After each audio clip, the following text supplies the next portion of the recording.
زندگی کو اس طرح بسر کرو کہ دیکھنے والے تمہارے درد کے بجائے تمہارے صبر پہ رشک کریں۔ حرام کھا کر عبادت کرنا ایسے ہے جیسے ریت پر محل بنانا یا مٹی میں عمارت کھڑی کرنا۔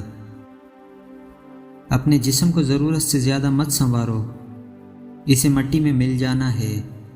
سنوارنا ہے تو اپنی روح کو سنوارو، کیونکہ اسے اپنے رب کے پاس جانا ہے۔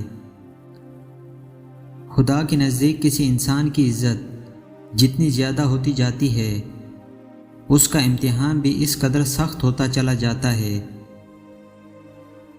انسان واحد ایسی مخلوق ہے جس کا زہر الفاظ میں ہوتا ہے۔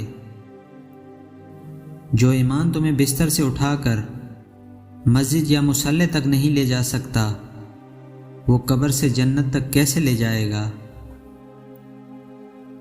زبان کا وزن بہت ہی ہلکا ہوتا ہے، مگر بہت کم لوگ ہی اسے سنبھال پاتے ہیں۔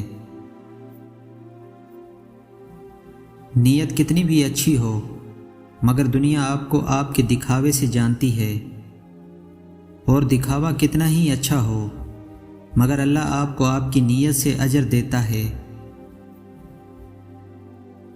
انسان پریشانیوں کی گنتی کرنے کا ماہر ہے، لیکن نعمتوں کا حساب رکھنا بھول جاتا ہے۔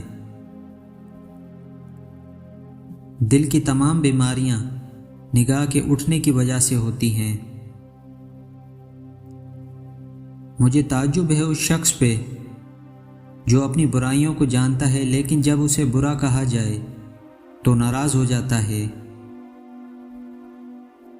3 لوگ جب آپ کے سامنے بات کر رہے ہوں تو انہیں مت روکیں: والدین، بچہ اور غم زدہ انسان، کیونکہ ان کا دل بول رہا ہوتا ہے۔